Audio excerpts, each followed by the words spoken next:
Gaurav railway station கிட்ட கோபி ஆலு பராட்டாவை தயார் செஞ்சு வித்துட்டு இருப்பாரு. வாங்க வாங்க, சூடான கோபி ஆலு பரோட்டாவை சாப்பிடுங்க. கௌரவோட வீட்ல அவங்க அம்மா, மனைவி அப்புறம் ஒரு பொண்ணு இருந்தாங்க. கௌரவ் காலையில இருந்து சாயந்தரம் வரை உழைச்சுக்கிட்டு இருப்பாரு. ஆனாலுமே கூட அவரால தன்னோட ஏழ்மையில இருந்து வெளியில வர முடியல. கேளுங்க, கோபி ஆலு பராட்டாவை செய்யறதுக்கு நிறைய செலவாகுது.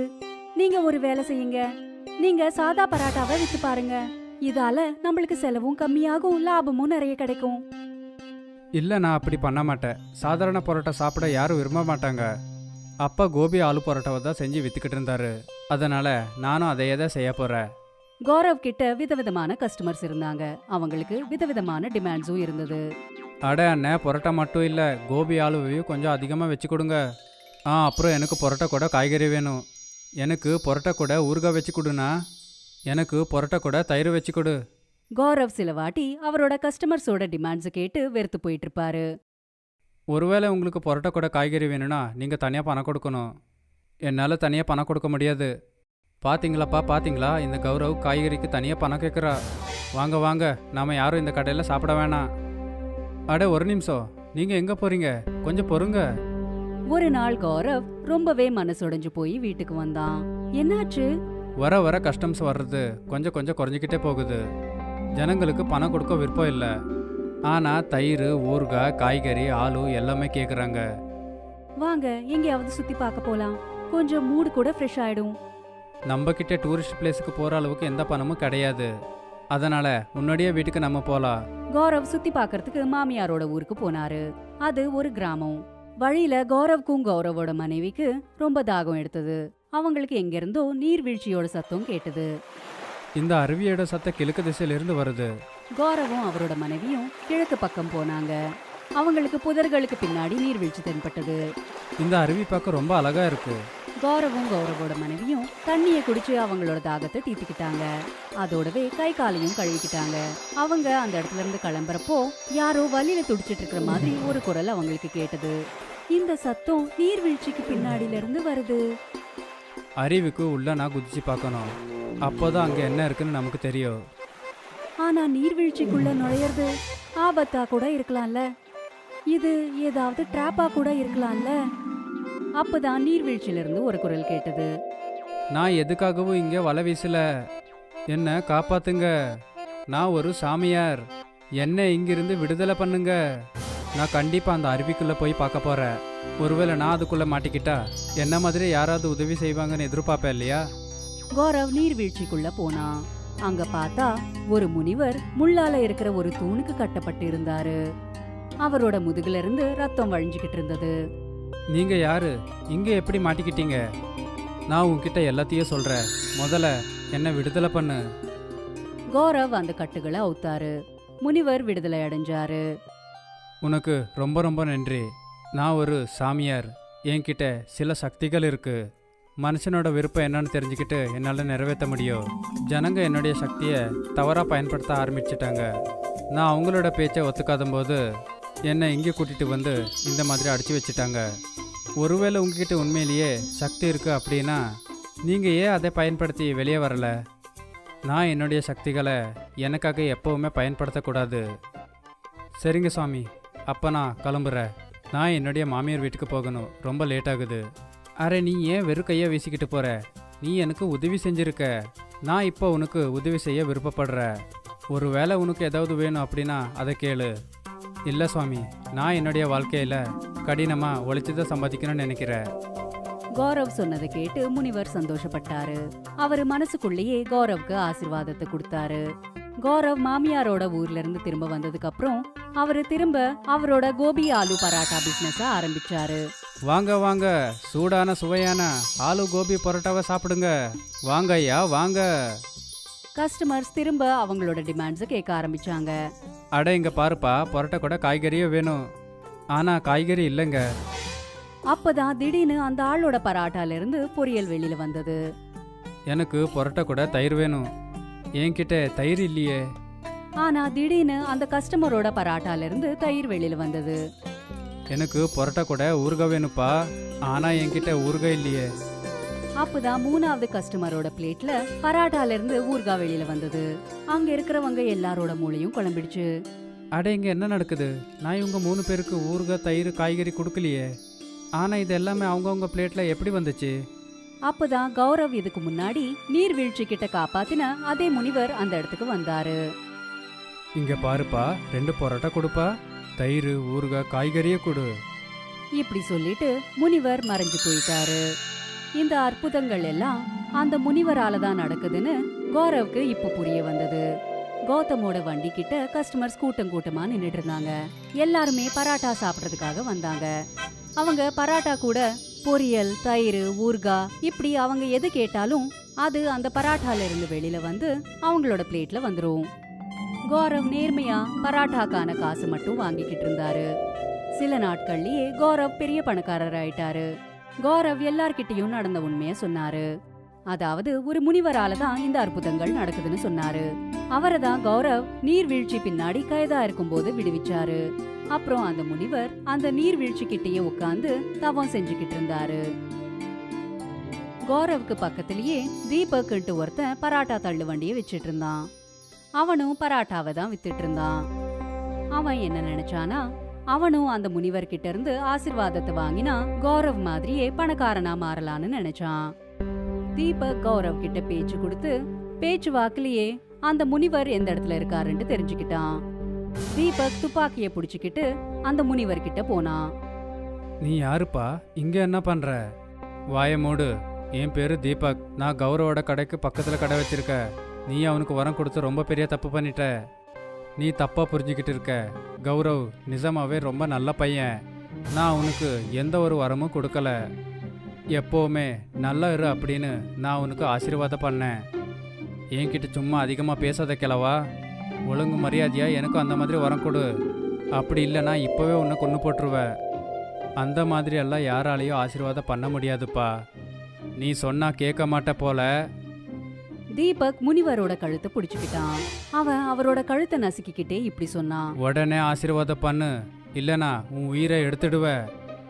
சரி, நான் உன்னை ஆசீர்வதிக்கிறேன். அடுத்த நாள் தீபக் ரொம்பவே சந்தோஷமா அவனோட பிசினஸ் ஆரம்பிச்சான்.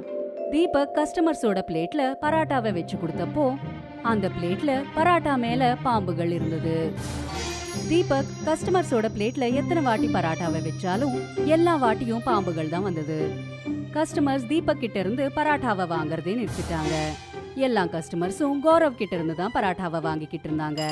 கௌரவ் கஸ்டமர்ஸோட கூட்டம் ரொம்பவே கூடிச்சுன்ற விஷயத்த கவனிச்சான். அதனால 2 வேலைக்காரங்களை வச்சுக்கிட்டு கௌரவ் ஒரு ரெஸ்டாரண்ட்டை ஓபன் பண்ணாரு. இப்படி தன்னோட நேர்மை அப்புறம் உழைப்புனால பிசினஸ்ல முன்னேறி ரொம்ப சந்தோஷமா வாழ்ந்தாரு. பிரவீன் ஒரு ஆட்ட வீரர். அவர் தினமும் காலையில 5 மணிக்கு எழுந்து ரன்னிங் போறது வழக்கம். அப்புறம் லாங் ரன்னிங் போனதுக்கு அப்புறமா அவரு தன்னோட விளையாட்டு டிஸ்க வீசுறதுக்கு பிராக்டிஸ் பண்ணுவாரு. இந்த பிராக்டிஸ் பாத்தீங்கன்னா சுமார் கிட்டத்தட்ட 1 மணி நேரத்துக்கு நடக்கும். அப்புறம் அங்கிருந்து ரன்னிங்ல வீட்டுக்கு வருவாரு. அவர் வந்ததுமே அவருடைய அம்மா அவருக்கு புரோட்டீன் ஷேக் கொண்டு வருவாங்க. இந்தப்பா கண்ணா, ரொம்ப சோர்ந்து போய் வந்திருப்ப. ஆமா, எதுக்காக இவ்ளோ பிராக்டிஸ் பண்ற? பிராக்டிஸ் பண்ணட்டுமா, விடு. இவன் அவனுடைய விளையாட்டுல எந்த அளவுக்கு பிராக்டிஸ் பண்றானோ அந்த அளவுக்கு வெற்றி கிடைக்கும். அப்பதானே இவன் பெரிய பிளேயர் ஆகி நமக்கு பெருமையை சேர்க்க முடியும். சரியா சொன்னீங்கப்பா. கண்ணா, நீ உன்னுடைய டயட்டை ஃபாலோ பண்ணிக்கிட்டு தானே இருக்க? ஆமாப்பா, டயட் மட்டும் இல்ல, கடுமையான பிராக்டிஸும் பண்றேன். ரொம்ப நல்ல விஷயம். இப்படியே உன்னுடைய விளையாட்டு மேல கவனத்தை செலுத்து. சரி, எனக்கு இப்போ ஆபீஸுக்கு டைம் ஆயிடுச்சு, நான் கிளம்புறேன். பிரவீனோட அப்பா அம்மா பிரவீனுக்கு நிறைய சப்போர்ட் பண்றாங்க. ஏன்னா பிரவீனோட அப்பா அம்மாவுக்கு ஒரு பெரிய ஸ்போர்ட்ஸ்மேனா ஆக்கணுங்கிறது அவங்களோட விருப்பம். ஆனா திடீர்னு ஒரு நாள் முகேஷுக்கு ஹார்ட் அட்டாக் வந்துடுச்சு. அப்புறம் அவரை ஹாஸ்பிட்டல்ல அட்மிட் பண்ணியிருந்தாங்க. டாக்டர்ஸ் எவ்வளவோ முயற்சி பண்ணி பார்த்தாங்க, ஆனா முகேஷோட உயிரை காப்பாற்ற முடியல. அப்பா,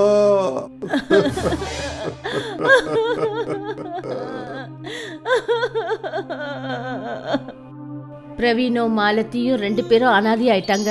நாட்களும் நகர்ந்தது. பிரவீனும் மாலத்தியும் ஆறுதல் படுத்திக்கிட்டு அவங்களே தேத்திக்கிட்டாங்க. கண்ணா, அவர் உயிரோட இல்லதான், ஆனா நீ அவரோட கனவை நிச்சயமா நிறைவேற்றணும்பா. நீ நிச்சயமா ஒரு பெரிய பிளேயரா ஆகணும்பா. ஆமாம்மா. ஆனா அம்மா, நீ வீட்டை பத்தி கவலைப்படாதப்பா. நான் ஏதாவது ஒரு வேலை செஞ்சு நிச்சயமா பணம் சம்பாதிப்பேன். இல்லம்மா, நீங்க இல்ல, நான் வேலை செய்றேன். அப்படி நீ வேலைக்கு போனீன்னா அப்புறம் உன்னோட விளையாட்டு? அம்மா, நான் காலையில பிராக்டிஸ் பண்றேன், அப்புறம் பகல்ல வேலை செய்றேன். நீங்க கவலைப்படாதீங்க, எல்லாமே நடக்கும். ஆனா நீ என்னப்பா வேலை செய்ய போற? நீங்க பவன் மாமா கிட்ட பேசுங்க. அவருடைய தாபால எனக்கு தகுந்த வேலை ஏதாவது இருக்கான்னு கேளுங்க. சரிப்பா, நான் அவர்கிட்ட பேசுறேன். மாலதி தன்னோட உறவுக்கார தம்பி பவனுக்கு ஃபோன் பண்ணினா. ஹலோ சொல்லுங்க அக்கா. பவன், பிரவீனுக்கு தகுந்த மாதிரி ஏதாவது வேலை இருந்தா சொல்லுப்பா. அக்கா, நாளைக்கே அவனை நீங்க தாபாவுக்கு அனுப்பி வைங்க. இங்க அவன் ஏதாவது நிச்சயமா கத்துக்குவான். சரிப்பா. மாலதி போனை கட் பண்ணாங்க. கண்ணா, நாளைக்கு உங்க மாமாவோட தாபாவுக்கு போயிடுப்பா. அவர் உனக்கு வேலை கத்து கொடுப்பாரு. சரிங்கம்மா. மறுநாள் காலையில பிரவீன் தாபாவுக்கு போனான். அங்க அவன் தன்னோட மாமாவை சந்திச்சான். அக்கா எப்படி இருக்காங்க? அம்மா நல்லா இருக்காங்க. மாமா இறந்து போனது பெரிய துக்கம்தான். மாமா, நான் அம்மாவுடைய பொறுப்புகளை ஏத்துக்கணும்னு பாக்குறேன். நல்ல யோசனைப்பா. எனக்கு எந்த ஒரு வேலையும் தெரியாது. நீங்க எனக்கு ஏதாவது வேலை கத்து கொடுத்தீங்கன்னா உங்களுக்கு பெரிய புண்ணியமா இருக்கும் மாமா. கண்டா, இந்த மாதிரிலாம் எதுக்குப்பா பேசுற? நீ என்னுடைய மாப்பிள்ளப்பா. நான் உனக்கு வேலையும் கத்து கொடுக்கறேன், பணமும் கொடுக்கறேன். கவலைப்படாத கண்ணா. ரொம்ப நன்றி மாமா. பவன் பிரவீன் கிட்ட தாபாவில் இருக்கிற வேலைகளை புரிய வச்சாரு. உன்னுடைய வேலை என்னன்னா, கஸ்டமர்ஸ் கிட்ட ஆர்டர் வாங்கணும், அப்புறம் அந்த ஆர்டரை அவங்களுக்கு கொடுக்கணும், அப்புறம் மெல்ல மெல்ல உனக்கு சமைக்கிறது எப்படின்னு கத்து கொடுக்கறேன். சரிங்க மாமா. பிரவீன் அன்னையில இருந்து தாபாவில் வேலை செய்ய ஆரம்பிச்சான். உங்க ஆர்டர் சொல்லுங்க சார். 2 பரோட்டா அப்புறம் பட்டர் சிக்கன். எனக்கு 4 பரோட்டா தால் மக்கனி வேணும். சரிங்க சார். பிரவீன் தாபாவில் வெயிட்டர் வேலை பார்க்க ஆரம்பிச்சான். அவனுக்கு ஏதோ ஒரு வேலை கிடைச்சதுன்ற சந்தோஷம் இருந்தது. முன்ன மாதிரி காலங்காத்தால 5 மணிக்கு லாங் ரன்னிங் போவான். அப்புறம் தன்னோட விளையாட்டு டிஸ்க வீசுறதுக்கு பிராக்டிஸ் பண்ணுவான். அப்புறம் அவன் தன்னோட வீட்டுக்கு போய் அவன் வேலைக்கு போறதுக்காக ரெடி ஆவான். கண்ணா, அட்லீஸ்ட் டிஃபனாவது சாப்பிட்டு போப்பா. கொடுங்கம்மா. பிரவீன் அவசரமா டிஃபன் சாப்பிட்டுட்டு அங்கேருந்து புறப்பட்டான். அப்பா தெய்வமே, என் பிள்ளையோட கனவை நீதான்ப்பா நிறைவேற்றணும். மாலதி தினமும் கடவுள்கிட்ட தான் பிள்ளையோட முன்னேற்றத்துக்காக பிரார்த்தனை செஞ்சுப்பா. இங்க தாபாவில் பரோட்டா எப்படி செய்யறதுன்னு பிரவீன் கத்துக்கிட்டு இருந்தான். இது ரொம்ப சுலபமா இருக்கு. சுலபமா தான் இருக்கும். பிரவீன் எப்படி பரோட்டா பண்றதுன்னு ரொம்ப சீக்கிரமா கத்துக்கிட்டான். வாவ் கண்ணா, பராட்டாவை நீ ரொம்ப அழகா பண்ற. பவன் பிரவீனோட முன்னேற்றத்தை பார்த்து ரொம்ப சந்தோஷப்பட்டாரு. இப்பெல்லாம் நடுவுல பிரவீன் பரோட்டாவும் செய்ய ஆரம்பிச்சான். சில நாட்கள்லயே அவன் பரோட்டா செய்யறதுல எக்ஸ்பர்ட் ஆயிட்டான். வாவ் பிரவீன், நீ எக்ஸ்பர்ட் ஆயிட்ட இப்போ. எல்லாமே நீங்க கத்து கொடுத்தது தானே? ரொம்ப சந்தோஷம்ப்பா. பிரவீனோட மாமாவும் இதை பார்த்துட்டு ரொம்ப சந்தோஷப்பட்டாரு. அப்புறம் ஒரு நாள் பிரவீன் தாபாவுக்கு போனப்ப தன்னோட மாமா ரொம்ப குழப்பத்துல இருந்ததை அவன் கவனிச்சான். என்ன மாமா ஆச்சு? இன்னைக்கு பரோட்டா செய்யற சமையல்காரர் வரவே இல்ல. அதனால என்ன மாமா? நான் பரோட்டா போடுறேன். இன்னைக்கு லீவு நாளுப்பா. கஸ்டமர்ஸும் நிறைய பேர் வருவாங்க. நீ கஸ்டமர்ஸ பாத்துக்குவியா, பரோட்டா போடுவியா? நான் ரெண்டுத்தையும் பாத்துக்கிறேன். நீங்க வேணும்னா பாத்துக்கிட்டே இருங்க. பிரவீனுக்கு என்ன பண்ணணும்னு அவனுக்கு நல்லாவே தெரியும். ஆனா பிரவீனோட மாமாவுக்கு இன்னைக்கு நாள் எப்படி போக போகுதுன்னு பயமா இருந்தது. எப்படியோ மதியம் ஆயிடுச்சு. அப்புறம் கஸ்டமர்ஸ் வர ஆரம்பிச்சாங்க. சொல்லுங்க சார், என்ன கொண்டு வரட்டும்? எனக்கு 4 பரோட்டா கடாய் பன்னீர் வேணும். ஒரு பரோட்டா, ஒரு எக் மசாலா வேணும். மீன் குழம்பு 4 பரோட்டா. எல்லா ஆர்டர்ஸையும் வாங்கிக்கிட்டு பிரவீன் கிச்சனுக்கு போனான். அப்புறம் பரோட்டா பண்றதுக்கு ரெடி ஆயிட்டான். அவன் பெரிய தவால பரோட்டாவை திரட்டி போட்டான். அதுக்கப்புறமா, இந்தாங்க சார், நீங்க கேட்ட கடாய் பன்னீர், உங்களுடைய எக் மசாலா, அப்புறம் உங்களுக்கு மீன் குழம்பு. ஆனா எங்கப்பா பரோட்டா? இதோ வந்துரும். அப்புறம் மறுபடியும் பிரவீன் அந்த தவா கிட்ட போனான். அப்புறம் அவன் அங்க தவால இருந்து பரோட்டாவை எடுத்து அவன் நேரா கஸ்டமரோட பிளேட்டுக்கு வீசினான். அதை பார்த்துட்டு கஸ்டமர்ஸ் எல்லாம் அதிர்ச்சி ஆயிட்டாங்க. அப்புறம் பிரவீனுக்காக கை தட்ட ஆரம்பிச்சிட்டாங்க. இது ஃப்ளையிங் பரோட்டா. கலக்கற நண்பா. Thank you sir. அப்புறம் என்ன, பிரவீன் தவா கிட்ட நின்னுகிட்டே பரோட்டாவை தூக்கி வீசினான். அவனோட மாமாவுக்கும் ரொம்ப சந்தோஷம். ஏன்னா இன்னைக்கு வழக்கத்துக்கு மாற கஸ்டமர்ஸ் ரொம்ப அதிகமா வந்திருந்தாங்க. அப்புறம் வருமானமும் அதிகமாச்சு. பிரவீனோட ஃப்ளையிங் பரோட்டா ரொம்ப ஃபேமஸ் ஆயிடுச்சு. ஜனங்க லைன்ல நின்று ஃப்ளையிங் பரோட்டாவை சாப்பிட்றதுக்கு வந்துட்டாங்க. மாமாவோட வருமானம் அதிகமாச்சு. அப்புறம் அவரு பிரவீனோட சம்பளத்தையும் ஏத்திட்டாரு. இப்ப பிரவீனோட வீட்ல பணத்துக்கு எந்த ஒரு குறைவும் இல்ல. இந்தாங்கம்மா. நல்லா இருப்பா கண்ணா. இப்ப பிரவீன் தன்னோட விளையாட்டுலயும் நல்ல கவனத்தை செலுத்த ஆரம்பிச்சான். அவன் தினமும் ப்ராக்டிஸ் பண்ணான், டயட்டையும் ஃபாலோ பண்ணான். இந்தாப்பா உன்னோட புரோட்டீன் ஷேக், அப்புறம் இது உன்னோட சப்ளிமெண்ட்ஸ். தேங்க்யூம்மா. மறந்துடாத, அடுத்த வாரம் உனக்கு காம்படிஷன் இருக்கு. ஞாபகம் இருக்குமா? அப்புறம் ஃப்ளையிங் பரோட்டாவை வீசி அவன் ஒரு செலிபிரிட்டியாவும் ஆயிட்டான். மக்கள் அவன் கூட சேர்ந்து செல்ஃபியெல்லாம் எடுக்க ஆரம்பிச்சிட்டாங்க. அவன் ஃபேமஸாவும் ஆயிட்டான். அவன் கிட்ட பணமும் இருந்தது, ரொம்ப பிரபலமாவும் ஆயிட்டான். டிஸ்கஸ் த்ரோல state level champion Praveen Sharma. அப்புறம் மெல்ல மெல்ல அவன் தன்னோட அப்பாவோட கனவுகளை நிறைவேற்றிக்கிட்டு இருந்தான். பிரவீனோட ஃப்ளையிங் பரோட்டா அவனோட வாழ்க்கையில ஒரு புது திருப்பத்தை கொண்டு வந்தது. இந்த ஒரு திருப்பம் தன்னோட லட்சியத்தை அடையறதுக்கு உதவியா இருக்கும். பிரவீன் நிச்சயமா என்னைக்காவது ஒரு நாள் ஒரு பெரிய ஸ்போர்ட்ஸ் பர்சனா ஆவான். பிரதீப் ருத்துஜாக்கு கல்யாணமாகி கிட்டத்தட்ட 1 வருஷம் ஆயிடுச்சு. கல்யாணத்துக்கு முன்னாடி ருத்துஜா ஆபீஸ்க்கு போயிட்டு இருந்தா. அதனால அவளுக்கு வீட்ல போர் அடிச்சுது. பிரதீப், எனக்கு வீட்ல இருக்கிறது ரொம்ப போர் அடிக்குது. நீ அம்மாவுக்கு கூட மாட உதவி செய்ய. அத நான் செஞ்சுக்கிட்டு தானே இருக்கேன். ஆனா அதுக்கப்புறம் கூட என்கிட்ட நிறைய ஃப்ரீ டைம் இருக்கு. நான் ஜாப் இல்ல வேற ஏதாவது பண்ணட்டுங்களா? ருத்துஜா, உனக்கு அம்மாவை பத்தி நல்லா தெரியும்ல. அவங்களுக்கு மருமக வேலைக்கு போறது சுத்தமா பிடிக்காது. அப்புறம் அவங்க பேச ஆரம்பிச்சிருவாங்க, ஜனங்க என்ன சொல்லுவாங்கன்னு. அதெல்லாம் எனக்கு தெரியுங்க. ஆனா நான் வீட்ல இருந்து ஏதாவது செய்யலாம் இல்லையா? ஐடியா என்னமோ ரொம்ப நல்லா தான் இருக்கு. ஆனா இதுக்கு கூட அம்மாவை சம்மதிக்க வைக்கணும். ப்ளீஸ் ப்ளீஸ், எனக்காக அத்தையை ஒத்துக்க வைங்க ப்ளீஸ் பிரதீப். சரி, கொஞ்ச நாள்ல அவங்க கிட்ட பேசி பாக்குறேன். மறுநாளே நல்ல சமயம் பார்த்து பிரதீப் அவங்க அம்மா கிட்ட பேச ஆரம்பிச்சான். அம்மா, ருத்துஜா என்ன யோசிக்கிறான்னா, அவ வீட்லயே இருந்து ஏதாவது வேலை செய்யலாம்னு நினைக்கிறா. அதனால அவளுடைய டைமும் வேஸ்ட் ஆகாது இல்லையா? நீ இருக்கும்போது மருமக வேலை செய்ய வேண்டிய அவசியம் என்ன வந்தது? உனக்கே தெரியும்ல, வேலைக்கு போற மருமகளை பார்த்துட்டு அக்கம் பக்கத்துல இருக்கவங்க எல்லாம் எப்படி பேசுவாங்க. ஆனா அம்மா, அவளுடைய பெரிய ஆசையே வேலை செய்யணும்ன்றதுதாம்மா.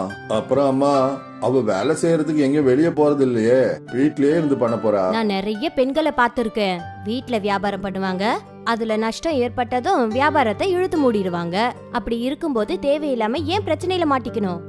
அம்மா, ஒரு முறை அவ சொல்றதுதான் கேளுங்களேன். அத்தை, நான் ஒரே ஒரு முறை ட்ரை பண்ணி பாக்குறத. அப்படி நான் ஃபெயில் ஆயிட்டேன்னா அதுக்கப்புறம் எந்த ஒரு வேலையையும் நான் ஆரம்பிக்க மாட்டேன். ப்ளீஸ் அத்தை, ப்ளீஸ் ப்ளீஸ். ருத்துஜாவோட மாமியார் கொஞ்ச நேரம் யோசிச்சாங்க.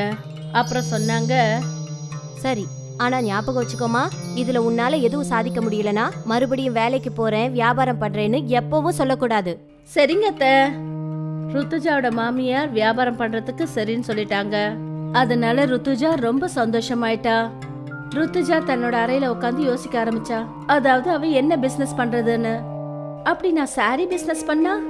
அப்படின்னா நீ கடையை திறக்கணும். அதுக்கு பதிலா வேற ஏதாவது யோசியேன். நாம கடைக்காரங்களுக்கு கொண்டு போய் விக்கிற மாதிரி ஏதாவது, ஹோல்சேல் மாதிரி.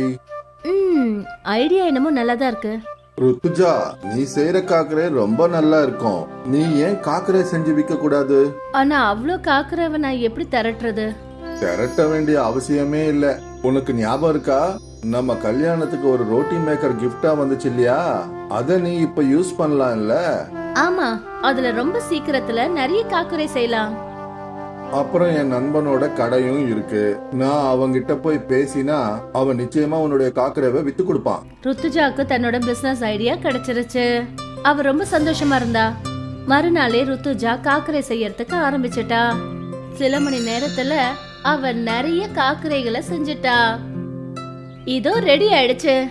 வாங்க உங்க நண்பரோட கடைக்கு போவோம். புறப்படு. பிரதீப் ருத்துஜாவை தன்னோட நண்பனோட கடைக்கு கூட்டிட்டு போனான். ஏ பிரதீப், உன்னை பார்த்து எவ்வளவு நாள் ஆயிடுச்சு. ஆமா நண்பா. வாங்க வாங்க அண்ணி, உட்காருங்க. என்ன வாங்க போறீங்க? நான் வாங்க வரல, விற்க வந்திருக்கேன். என்ன சொல்றீங்க? ருத்துஜா காக்கரே செய்யறதுக்காக ஒரு புது பிசினஸ் ஆரம்பிச்சிருக்கா. எங்களோட ரிக்வஸ்ட் என்னன்னா உன் கடையில காக்கரவை வித்து கொடுக்கணும். நிச்சயமா. அது மட்டும் இல்லாம என்னுடைய கடையில காக்கரே கஸ்டமர்ஸ் நிறைய பேர் வராங்க. ஆனா அண்ணி, முதல்ல நான் டெஸ்ட் பண்ணி பார்க்கணும். அட தாராளமா டேஸ்ட் பண்ணி பாருங்க நண்பா. கடைக்காரர் ஒரு காக்கராவை டேஸ்ட் பண்ணி பார்த்தாரு. வாவ், இது உண்மையிலே ரொம்ப டேஸ்டா இருக்குப்பா. இது நல்ல வியாபாரம் ஆகும். அப்படின்னா நீ இதை விற்ப இல்ல? அண்ணி, கொண்டு வந்த எல்லாத்தையும் இங்கேயே வச்சுட்டு போங்க. அப்புறம் நானே உங்களுக்கு ஃபோன் பண்ணி இன்னும் எத்தனை காக்கரா செய்யணும்னு நான் உங்களுக்கு சொல்றேன். சரிங்க அண்ணன். ருத்துஜா கொண்டு வந்த காக்கரை எல்லாத்தையும் கடைக்காரர்கிட்ட கொடுத்தா. அப்புறம் ரொம்ப சந்தோஷமா தன்னோட வீட்டுக்கு வந்தா. சாயந்தரம் ருத்துஜா தன்னோட அறையை சுத்தம் பண்ணிட்டு இருக்கும்போது கடைக்காரர்கிட்ட இருந்து அவளுக்கு ஃபோன் வந்தது. அண்ணா சொல்லுங்கண்ணே. நீங்க கொடுத்த காக்கரையெல்லாம் வித்து போச்சு அண்ணி. நீங்க நாளைக்கு 5 கிலோ சாதா, 5 கிலோ மேத்தி காக்கரையும் கொடுத்துட்டு போங்க. சரிங்க அண்ணன். ருத்துஜாக்கு தன்னோட முதல் ஆர்டர் கிடைச்சிருச்சு. மறுநாள் ருத்துஜா ஆர்டருக்கான காக்கரேவை செஞ்சா. அப்புறம் கடைக்காரர்கிட்ட கொடுக்கறதுக்கு கிளம்பிட்டா. கடைக்காரர் முன்னாள் வித்த காக்கரைக்கான பணத்தை அவ கையில கொடுத்தாரு. இந்தாங்க அண்ணி, நேத்து நீங்க கொடுத்த காக்கரைக்கான பணம். அப்புறம் நீங்க செய்யற காக்கரை கஸ்டமர்ஸ்க்கு ரொம்ப பிடிச்சு போச்சு. ரொம்ப நன்றிங்கண்ணே. அப்புறம் என்ன, இந்த விஷயம் நடந்துகிட்டே இருந்தது. ருத்துஜா தினமும் காக்கரை செஞ்சு கடைக்காரர்கிட்ட கொடுத்துட்டு வருவா.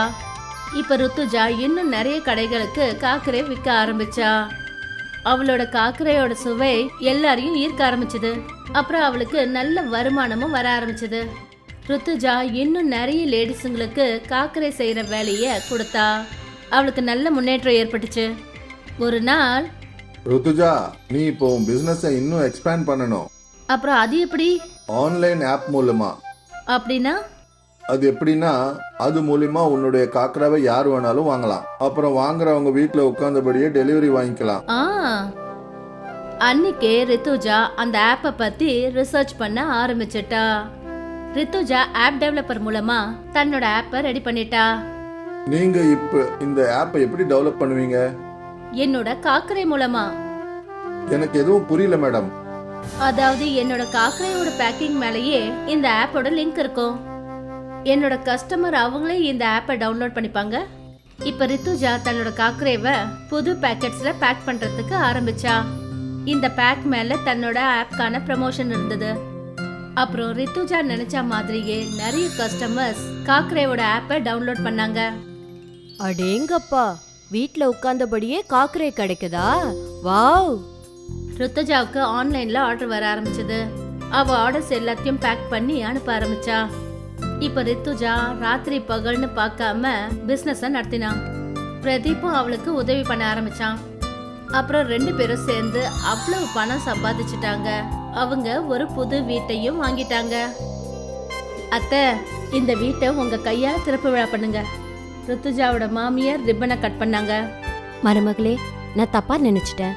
வீட்டுக்கு வர மருமக வேலைக்கெல்லாம் போக கூடாதுன்னு நான் நினைச்சிட்டு இருந்தேன்.